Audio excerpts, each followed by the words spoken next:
शांति।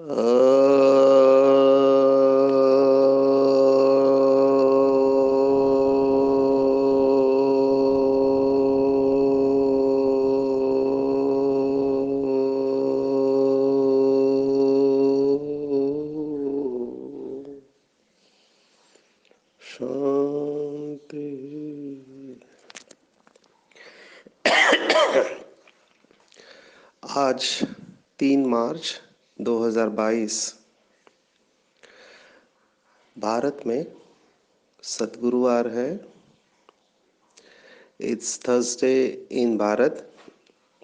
आज की मुरली का जादुई रहस्य स्वयं को प्रेरणा देने के लिए magical secrets of today's Murli for motivating the self. बाबा बच्चों को संपूर्ण अवस्था तक, कल्प की सर्वश्रेष्ठ अवस्था तक, कल्प कल्प का श्रेष्ठ पाठ नोंद करने के लिए कितने सारे अनमोल अमूल्य रतन रोज की मुरली में देते हैं। आज विशेष दादियों की डायरी से जो पॉइंट है वो फंडामेंटल पॉइंट लगी कि दादियों ने ऐसा क्या पुरुषार्थ किया जो आप सोचो साकार में अंग संग रहे, अव्यक्त भी अंग संग रहे और अभी भी बाबा के साथ में अलग अलग अपना road, whether it is advance party या फिर अभी निमित्त बनकर अपना रोल श्रेष्ठ पाठ निभा रहे महान आत्माएं हैं जिन्होंने सभी बाप के रूप को अनुभव किया। तो दादियों का ऐसा क्या पुरुषार्थ रहा जिससे हम प्रेरणा ले सकते हैं, क्योंकि पीछे आने वाले भाई बहने जिन्होंने ब्रह्मा बाबा और मम्मा को नहीं देखा लेकिन दादियों को देखा है, तो आप सोचो दादियों का जो जीवन है, जिन्होंने भी दादियों की पालना ली है, वो उनके लाइफ से इंस्पायर होते हैं। तो दादियाँ अगर इतना महान जीवन बना रही है तो आप सिर्फ कल्पना कर सकते हैं कि मम्मा और बाबा का जीवन क्या रहा होगा। Just imagine. और विशेष आज सचिन भाई को छोटा नंदी यानी गुलजार दादी की याद आ रही थी जब ये पॉइंट्स पढ़ी डायरी से, कि गुलजार दादी की ऐसी अवस्था जिसको निरसंकल्प देवता कहते थे, निरसंकल्प अवस्था, उनके जीवन के कितने सारे अनुभव जो भी भाई बहनों ने सुनाए हैं वो सचमुच में बहुत इंस्पिरेशनल है। बहुत भाई बहनों की एक कंप्लेंट होती है। अभी भी एक आत्मा मिली जिसके साथ चर्चा हो रही थी, तो उन्होंने कहा कि भक्ति मार्ग में बहुत भक्ति की, उसका आनंद अलग था, ज्ञान मार्ग में श्रेष्ठ ज्ञान मुझे मिला, खुशी बहुत है, लेकिन जो अनुभव योग में होना चाहिए वो नहीं है अभी तक, इतने सालों के बाद भी। और केवल ये एक आत्मा का नहीं है, लेकिन इवन समर्पित भाई बहने भी कहते हैं कि हमको अभी तक जिस तरह से वर्णन बाबा करता है योग का वो अनुभव नहीं हुआ।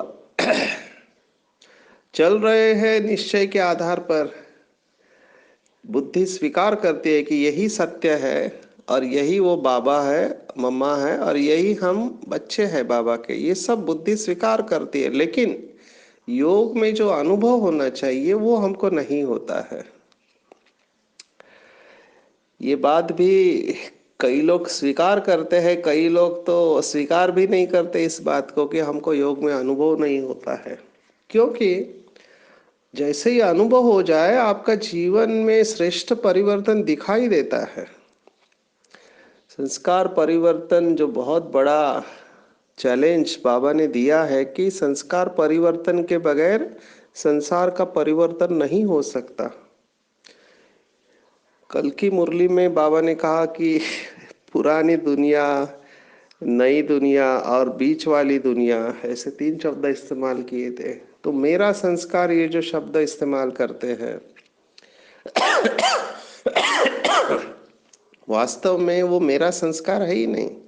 वो तो रावण का संस्कार है जिसको अपना बना लिया है, लेकिन उससे अलग नहीं हो पाते हैं। समय समय पर वो बीज प्रत्यक्ष हो जाता है। बीच बीच में पुराने संस्कार बंदर का नाच नचाते रहते हैं।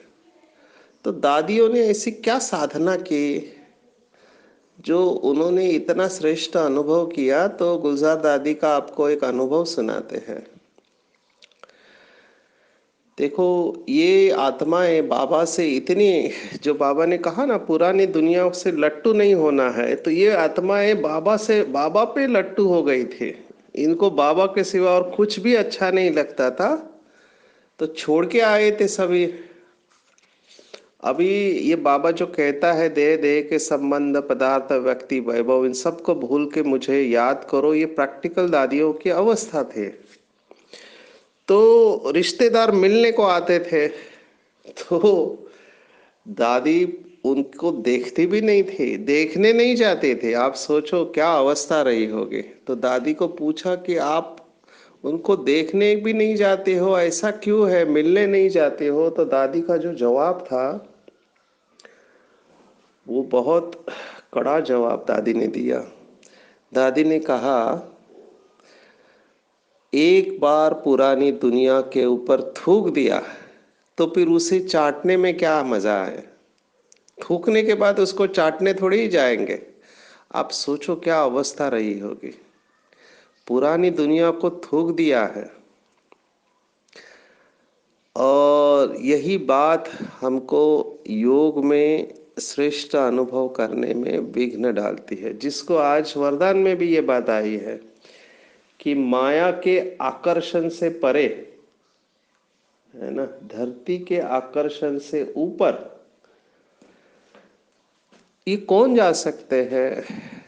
तो बगैर वैराग्य के ये हो नहीं सकता है। कितनी भी कोशिश कर लो, कितनी भी कोशिश कर लो, अगर पुरानी दुनिया की कोई भी बात खींचती है किसी भी तरह से, पॉजिटिवली या निगेटिवली, तो योग में श्रेष्ठ अनुभव नहीं हो सकता है। बाबा ने तो यहाँ तक कहा हुआ है कि एक आत्मा, फिर उससे स्नेह हो, जिसको बाबा ने कहा लगाव, या फिर घृणा, दोनों आपको योग में सर्वश्रेष्ठ अनुभव करने नहीं देंगे। It has to be 100%। जैसे बाबा की कहावत बाबा मुरली में सुनाते, कख का चोर सो लख का चोर। आप 99% ऑनेस्ट है, ईमानदार है, केवल 1% डिसऑनेस्ट है, तो उसको ऑनेस्टी नहीं कहा जाएगा। 1% भी बेईमानी है तो उसको ईमानदार नहीं कहेंगे। ऐसे ही बाबा ने कहा है कि अगर एक आत्मा से भी घृणा या लगाव है, जिसको भक्ति मार्ग का शब्द है राग और द्वेष है, तो योग में सर्वश्रेष्ठ अनुभव नहीं कर सकते, क्योंकि वो आत्मा खींचती रहेगी। तो दिस इज द रीजन कि हमको योग में सर्वश्रेष्ठ अनुभव नहीं हो सकता, या होता है। इसके लिए बहुत अटेंशन रखना है। और माया, बाबा ने कहा है कि जैसे आप रुस्तम बनेंगे, माया भी रुस्तम होते जाएगी। बहुत अपना रूप ऐसे रॉयल रूप में लेके आएगी कि पता ही नहीं चलेगा कि वो माया है करके। ऐसे लगेगा कि जैसे तो हम सेवा कर रहे हैं, लेकिन होता रूप माया का है। और पहचानने में भी नहीं आता है कि माया ने हमको ट्रैप कर लिया है, माया के बंधन में आ गए हैं। पता भी नहीं चलता, महसूस ही नहीं होता। ये माया की सबसे बड़ी चालाकी है कि महसूसता की शक्ति को ही खत्म कर देती है, क्योंकि बगैर महसूसता के परिवर्तन हो नहीं सकता। तो माया की जजमेंट भी कोई कम नहीं है। माया बुद्धि में ऐसे संकल्प लाएगी कि ऐसे लगेगा कि जैसे हम ही राइट है और बाकी सब रॉन्ग है। तो ये भी माया अपनी ओर खींचना हो गया। माया अपनी ओर अलग अलग रूप से खींचते। तो कई बार ऐसे लगता है कि माया की गुह्यता को समझना चाहिए। ये जो सन्यासियों ने, खास करके आदि शंकराचार्य ने मायावाद बताया है, कभी कभी लगता है कि उसमें का सत्य हम समझ ले यथार्थ रूप में। तो शंकराचार्य का फेमस कोट है, ब्रह्मम सत्यम जगन मिथ्या। ये जग मिथ्या है, जिसको आप सच समझ रहे हैं वो सच नहीं है। शायद उनका कहने का भाव ये रहा होगा कि आप जिसको सुख समझ रहे हैं वो सुख नहीं है, वो आपको दुखी बनाने का तरीका है माया का। इसलिए कुछ लोग कहते हैं सब माया है। वैसे लौकिक में धन को माया कहते हैं, लेकिन कुछ लोग मानते हैं जो दिखाई देता है वो सब माया है। क्यों? क्योंकि वो आपको बंधन में बांधने के निमित्त बन सकता है, आपको उड़ने नहीं देगा। और यही बात आज के वरदान में आई हुई है कि परमात्मा का प्यार धरती की आकर्षण से ऊपर उड़ाने वाला है। अभी ये जिसने अनुभव किया वो किया। परमात्मा का प्यार और देहधारियों का प्यार, कितने बार हमने सुना होगा। देहधारियों का प्यार पिंजड़े का पंछी बनाता है, भले वो सोने का पिंजड़ा हो। पहले भी सुनाया कि गुजराती भाषा में ये गीत है, बहुत सुंदर गीत है, लिखने वाले के भी कमाल है कि पंखीड़ा, पंखीड़ा माना पंछी को पंखीड़ा कहते हैं वो गुजराती में। तो कहते पंखीड़ा नो आप पिंजरो नवो नवो लागे। माना ऐसे आपने नोटिस किया होगा, जिन्होंने अपने घर में जैसे तोते को रखते हैं ना, या किसी भी पंछी को पिंजड़े में रखा, अभी बहुत लंबे समय से वो पिंजड़े में रहा है, आप उसको पिंजड़े से बाहर निकाल के रखो तो वो वापस पिंजड़े के अंदर जाएगा। उसको बाहर का जीना अच्छा नहीं लगता है, उसको पिंजड़ा भाने लगता है। ऐसे ही है, एक कैदी को डार्क सेल माना, जो जेल होता है तो जेल में भी अलग अलग कैटेगरी होती है। तो एक ऐसा जेल होता है जहाँ पे सूर्य का प्रकाश, लाइट भी नहीं जाते, उसको कंटिन्यूस अंधेरे में रखा जाता है, ये सजा है। तो कई सालों तक उसको डार्क सेल में रखा गया, और जो उसकी आज़ादी का दिन आया तो उसको बोला जाओ तुम अभी फ्री हो चुके हो। तो उसको जेल से बाहर वो गया, पहली बार उसने बहुत दिनों के बाद लाइट देखा, सूर्य का प्रकाश देखा, तो उससे सहन नहीं हुआ ये, क्योंकि इतने दिनों तक उसने सूर्य का प्रकाश देखा ही नहीं था। अभी उसने रिक्वेस्ट किया जेल वालों से कि प्लीज मुझे वापस उसी जेल में डाल दो, मुझे नहीं चाहिए ये लाइट, इससे तकलीफ होती है। एग्जैक्टली यही अवस्था मनुष्य आत्माओं की इस समय है। सन्यासियों ने तो कड़ा वैराग्य, बाबा सन्यासियों की महिमा ऐसे नहीं कहते हैं। पूरे विकार में, पूरे विकार में जब भारत का पतन हो रहा था, पूरा डाउनफॉल हो रहा था, तब सन्यासियों ने थमाया, वैराग्य लाया है लोगों के अंदर। कैसे? तो ये जो इंद्रियों का सुख है उसको बताया कि ये काग विष्ठा के समान है। आप इंद्रियों का सुख नहीं ले रहे हो, आप विष्ठा खा रहे हो, विष्ठा का सेवन कर रहे हो। जैसे वो कुत्ता होता है, वो हड्डी को जब चबाता है तो उसको लगता है हड्डी से रस निकल रहा है, वो गलत फहमी में जी रहा होता है, क्योंकि हड्डी उसके मसूड़ों को लगती है, नुकीली हड्डी होती है, तो मसूड़ों से खून निकलता है उसके खुद के, और वो खून वो चूसता है, उसको लगता है हड्डी में से खून निकल रहा है, उसको बहुत खुशी होती है। इंद्रियों का सुख वर्तमान समय इस प्रकार का सुख है कि हमारा ही खून हम चूस रहे हैं और हम उसको सुख समझ रहे हैं। ये जब तक अंदर से रियलाइजेशन नहीं है तब तक बुद्धि डिटैच नहीं होगी, ये दुनिया अच्छी लगती रहेगी। तो यथार्थ रूप में इसको समझना चाहिए, यथार्थ रूप में, सन्यासियों की तरह नहीं, लेकिन यथार्थ रूप में, कि शरीर को निमित्त बन के चलाना है।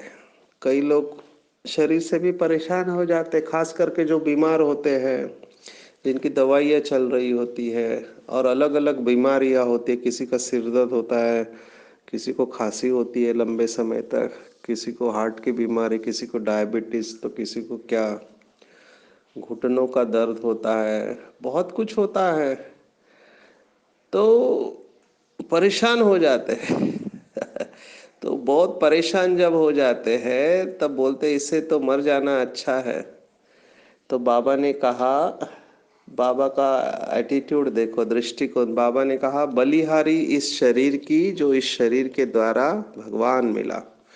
तो शरीर को संभालना ये भी हमारा कर्तव्य है, क्योंकि जो भी कमाई होगी वो इसी शरीर के साथ होगी। तो शरीर स्वस्थ रहना ये भी एक कर्म है, लेकिन ड्रामा प्लान अनुसार जो भी हमारे कर्म हुए हैं उस अनुसार हमको पुरुष या स्त्री का चोला मिला है। और जिस घर में हमारा जन्म हुआ है, जिस परिवार में हम रहते हैं, पति पत्नी बच्चे भाई बहन, जो भी आपका रिश्ता है, वहां पर उसी स्थान से उसी शरीर के साथ आपको श्रेष्ठ पुरुषार्थ करना है। और इस शरीर को रोज धन्यवाद देना चाहिए, इसकी पीठ थपथपानी चाहिए कि ये शरीर तुम कितने भाग्यवान हो कि पूरे 84 जन्म में केवल तुम ही हो जो परमात्मा प्राप्ति का अनुभव कर सकते हो, और किसी भी जन्म में यह अनुभव नहीं हो सकता, इवन सतयुग में भी नहीं। भले तुमको देवताओं का शरीर मिले सतयुग त्रेता में, या तुम राजा रहे हो किसी में, लेकिन यही एक शरीर है अभी का संगम युग का, जिसके वजह से तुम परमात्मा प्राप्ति का अनुभव कर सकते हो, और किसी भी जन्म में नहीं। ऐसे कह के शरीर को थपथपाना चाहिए, शरीर को धन्यवाद देना चाहिए, इस शरीर का ट्रस्टी बन के बहुत संभाल करना चाहिए, क्योंकि यही शरीर हमको हमारे संपूर्ण सर्वश्रेष्ठ अवस्था तक लेके जाने वाला है। तो ये बैलेंस हमको रखना चाहिए कि ना खुद के शरीर में, ना किसी और के शरीर में या वस्तु पदार्थों में हमारी बुद्धि जाए। और इस तरह से ज्ञान के आधार पर, वैसे तो वैराग्य आ जाता है जब कोई ऐसी बात हो जाती है, किसी को संबंधों में धोखा मिलता है, जिनके ऊपर इतने साल विश्वास किया वही धोखा दे देते हैं, तो तुरंत वैराग्य आ जाता है कि इनको हमने ऐसा सोचा नहीं था, पर ये ऐसे निकलेंगे कभी सोचा नहीं था। अच्छा दोस्त या अच्छा परिवार वाले, फिर बीके हो या बाहर के, वो जब धोखा देते हैं तो सचमुच में लगता है कि क्या हो रहा है। उस समय अल्पकाल का वैराग्य आ जाता है, या किसी की मृत्यु होती है तभी भी वैराग्य आ जाता है। लेकिन ये अल्पकाल का हुआ, सदा काल का ज्ञान के आधार पर जिसको ये समझ में आ गया कि कोई भी देहधारी, फिर वो कोई भी हो, अंडरलाइन दिस वर्ड, कोई भी हो, वो सदा काल का सुख नहीं दे सकता। केवल एक शिव बाबा ही सदा काल का सुख दे सकता है। हमको रिश्ते निभाने हैं, लेकिन बंधन उत्पन्न नहीं करना है।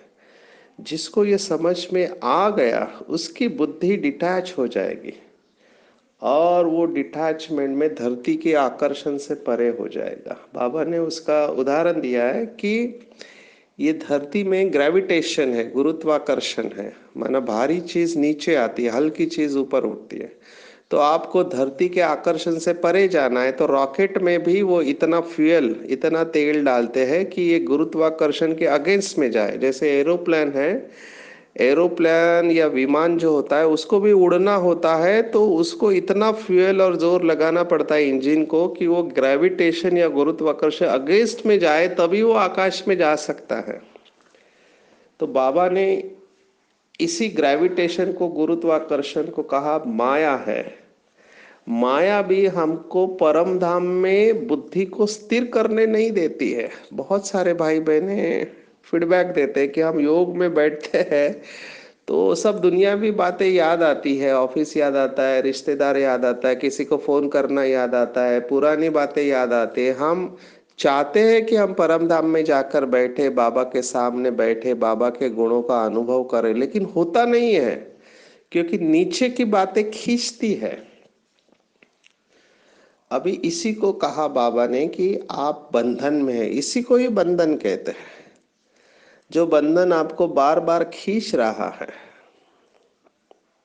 जैसे किसी पंछी को पंख फड़फड़ा रहा है लेकिन उसको नीचे से धागे से बांधा है, जंजीर से बांधा है, तो वो उड़ नहीं सकता। तो भले आप मोटी जंजीर से बांधो या सिंपल धागे से बांधो, जिसको बाबा ने कहा इच्छा या अच्छा, ये दोनों शब्द बांधते, इच्छा बड़ा रूप हो गया। तो कई बाबा के बच्चे बहुत चालाक होते हैं, वो कहते हैं वैसे मेरी कोई इच्छा नहीं है कि मुझे ये सब मिले साधन, लेकिन अगर मिल जाए तो अच्छा है। तो ये हद की इच्छा आपको अच्छा बनने नहीं देगी, ऐसे बाबा ने कहा है। तो इच्छा मोटा धागा और अच्छा लगना छोटा धागा, ये आपको माया के आकर्षण से परे जाने नहीं देंगे। तो बहुत चेकिंग करना चाहिए कि कहाँ पर मेरी बुद्धि खींची जाती है। अपने शरीर में, कई लोगों का अपने शरीर में भी बुद्धि जाती है, इतना केयर करते हैं अपने शरीर का कि बात मत पूछो। ऐसे आत्माएं भी देखे हैं। कई लोगों का अपने शरीर में इतना ध्यान नहीं, दूसरों के शरीर में ध्यान ज्यादा रहता है। अभी उसमें भी दो प्रकार का है। एक है चिंता रहती है अपने बच्चों की या पति की या पत्नी की या और माता पिता की, वो भी एक प्रकार का अटैचमेंट है। या फिर लगाव हो जाता है किसी के साथ, जिसको बाबा ने कहा फैमिलियरिटी का नशा रहता है। या किसी वस्तु में भी जाता है, किसी की चेयर में जाती है, किसी की बिस्तर में जाती है, किसी की बर्तन में जाती है, कहाँ कहाँ बुद्धि जाती है। देखो सन्यासियों को कहा था कि एक लंगोट के अलावा कुछ नहीं चाहिए, नहीं तो संसार चालू हो जाएगा, है ना। पीने के लिए दूध या पानी पीने के लिए बर्तन तो कमंडलू लेते हैं, अभी दूध कहाँ से मिलेगा, तो गाय लेते हैं। अभी गाय को बांधने के लिए घास चाहिए, फिर गाय को रखने के लिए झोपड़ा चाहिए। ऐसे करते करते संसार, अभी लंगोट उतार दिया तो दूसरा लंगोट चाहिए, इसलिए दूसरा लंगोट, फिर कोई बंदर वगैरह उसको लेके जाए इसलिए और एक लंगोट। ऐसे करते संसार बढ़ने लगता है। तो देखो सन्यासियों को भी ये सिखाया जाता है कि कम से कम चीज़ों के ऊपर डिपेंडेंसी होनी चाहिए।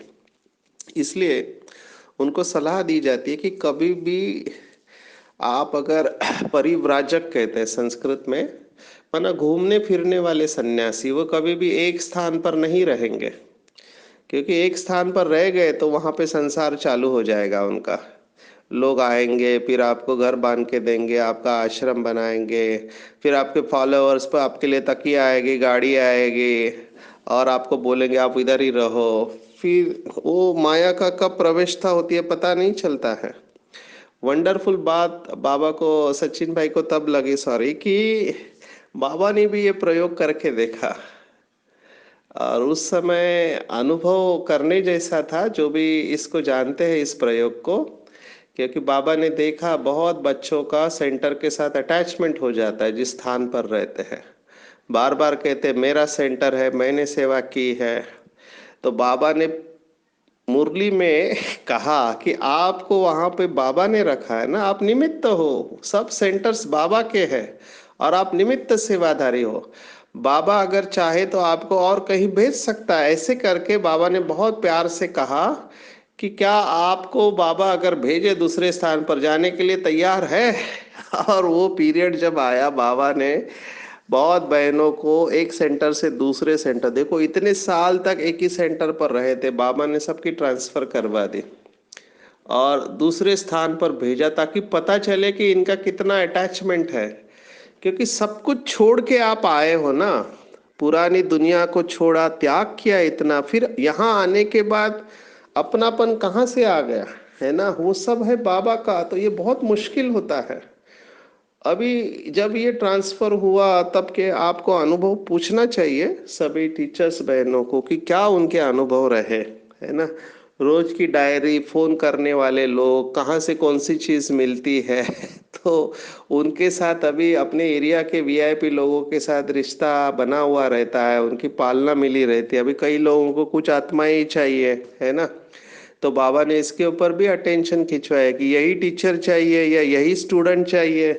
क्यों, वही क्यों चाहिए, दूसरा क्यों नहीं चाहिए। ये बाबा सूक्ष्म बातें बाबा ने अंडरलाइन कराई थी कि ये सूक्ष्म धागे हैं, ये आपको उड़ने नहीं देंगे अंतिम समय पर। क्योंकि जब समस्या आएगी तो वही देहधारी आत्मा याद आएगी। तो बाबा ने ये एक्सपेरिमेंट करके देखा है।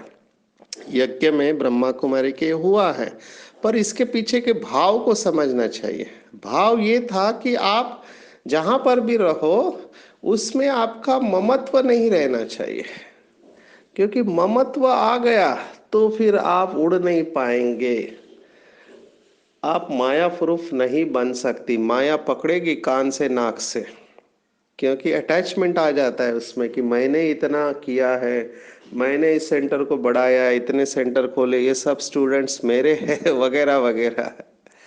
जबकि हमको भाव ये आना चाहिए कि मैं निमित्त हूँ, बाबा ने करा लिया, है ना। ये बहुत टफ है, ये बात आना, ये बहुत टफ बात है, क्योंकि लोग क्रेडिट लेने को तैयार रहते हैं। जब अच्छा होता है तो उसका क्रेडिट लेते हैं, और जब गलत होता है तो दोष दूसरों के ऊपर थोप देते हैं। ये मनुष्य का स्वभाव है। अच्छा किया तो मैंने किया, गलत किया तो दूसरा जिम्मेवार है। जबकि स्पिरिचुअलिटी में, आध्यात्मिकता में बेसिक शब्द है जिम्मेवारी उठाना। बड़ी दादी की बात याद आ रही है, बार बार दादियों के जीवन से हमको सीखना चाहिए। देखो, हर एक आत्मा की अपनी विशेषता है। कुमारों की अपनी विशेषता है कि हार्ड वर्कर्स होते हैं कुमार, लेकिन कई बार कुमार जोश में आ जाते हैं, यूथ होता है ना, जोश में आ जाते हैं, तो जोश में होश गवा बैठते हैं।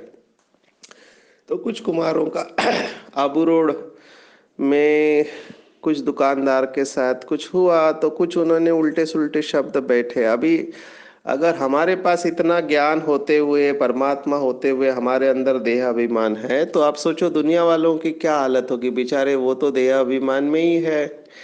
तो उन्होंने कहा कि हम अभी इनको कुछ नहीं देंगे, है ना, सामान देना बंद कर देंगे। तो ये बात ऊपर दादी तक पहुंची। दादी मीटिंग कर रही थी, तो दादी को पता चला, क्योंकि हेडक्वार्टर में हम रहते हैं, वहां पर ऐसी बात होती है, तो हमको बहुत संभाल के चलना चाहिए, क्योंकि सबको साथ में लेके चलने का दादी का संस्कार था। तो दादी नीचे आई और दादी ने बहुत प्यार से हाथ जोड़ते हुए वो दुकानदार से माफी मांगी। अभी देखो कितनी बड़ी बात है, दादी की नम्रता का गुण देखो। कोई गलती नहीं, लेकिन फिर भी संस्था है ना, संस्था के निमित्त ही तो इतनी बड़ी हस्ती। जब दादी ने हाथ जोड़ा तब वो दुकानदार पिघल गया। कहते नहीं नहीं दादी, आप अपने लोगों को कहो कि थोड़ा ठीक तरह से बात करें। अभी ये बाबा क्यों बार बार कह रहे हैं कि गुस्से से डिससर्विस होती है, क्योंकि लोग आपका ज्ञान बाद में देखेंगे, आपका व्यवहार पहला देखेंगे कि आप किस तरह से बात करते हैं। तो ऐसे ही नहीं, बाबा मुरली में ये कहता है, क्योंकि कुछ लोगों के ऐसे व्यवहार के वजह से यज्ञ का नाम बदनाम होता है। फिर वो गुस्सा करने वाले हो, झगड़ा करने वाले हो, या पैसा लूटने वाले हो, लोग नोटिस करते हैं और फिर वो एसोसिएट करते हैं। हमको भी एक बार एक पत्रकार ने पूछा था कि आपके पास भी ऐसे लोग हैं क्या।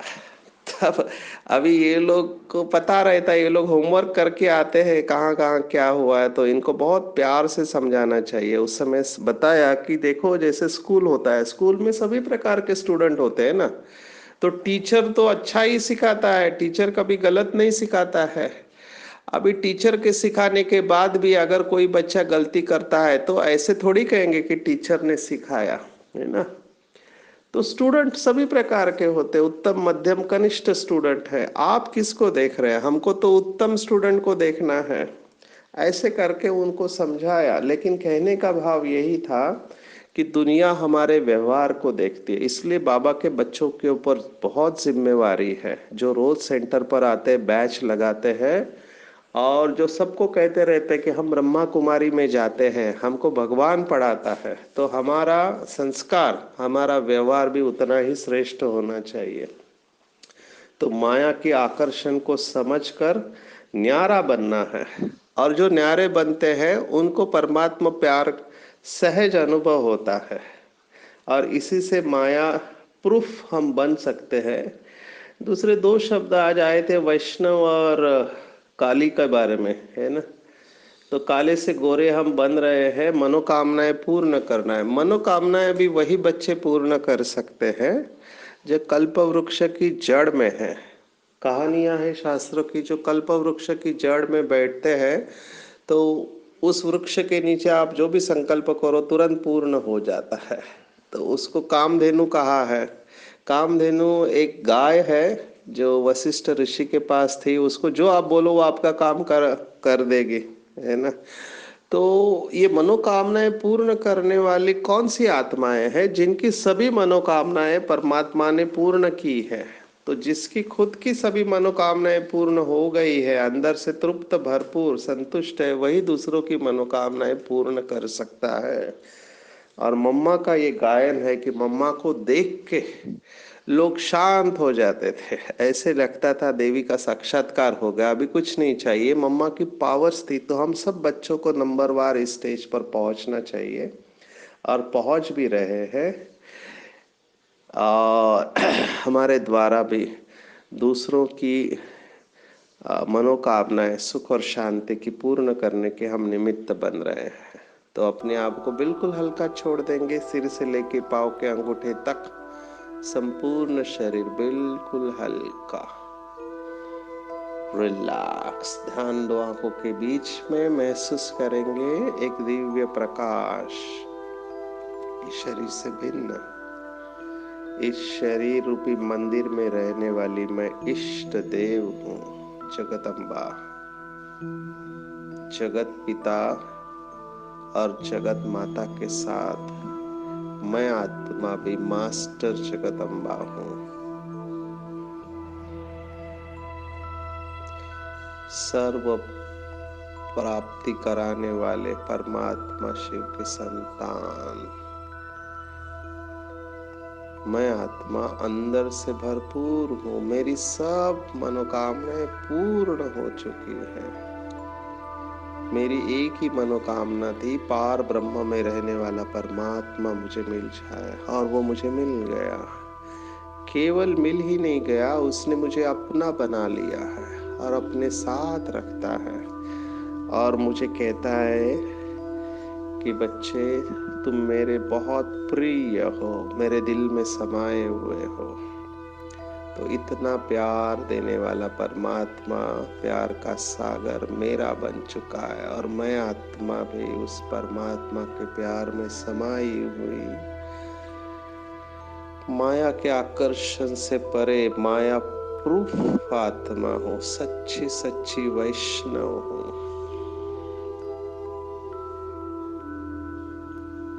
स्वस्थिति से परिस्थिति पर विजय प्राप्त करने वाली शक्तिशाली आत्मा हूँ, संतुष्ट मणि हूँ। ओम शांति शांति शांति। सर्वशक्तिवान बाप हमेशा मेरे साथ है, उसका वरदानी हाथ मेरे सिर के ऊपर है। बाबा ने मुझे अपनी बाहों में समा लिया है। बाबा मेरे सिर के ऊपर से बहुत प्यार से हाथ फिरा रहे हैं। बाबा मुझे प्यार से दृष्टि दे रहे हैं और बाबा मुझे कह रहे, बच्चे तुम मेरे हो, मेरे दिल में सदा समाये रहते हो। बाबा ने वरदानी हाथ मेरे सिर के ऊपर रखा और बाबा मुझे कह रहे, बच्चे तुम विश्व की मनोकामनाएं पूर्ण करने वाले जगदम्बा के बच्चे, मास्टर जगदम्बा हो। जाओ पूरे विश्व की सर्व आत्माओं की मनोकामनाएं पूर्ण करो, उन्हें सुख शांति का वर्षा दो। मैं हमेशा तुम्हारे साथ हूँ। तुम्हारी विजय निश्चित है, निश्चित है, निश्चित है। सफलता तुम्हारा ईश्वरीय जन्म सिद्ध अधिकार है। तुम विघ्न विनाशक हो। मेरा बाबा, मीठा बाबा, प्यारा बाबा, दुलारा बाबा, सच्चा बाबा और अच्छा बाबा, दयालु बाबा, कृपालु बाबा, वाह बाबा, शुक्रिया बाबा, शुक्रिया। अच्छा, ओ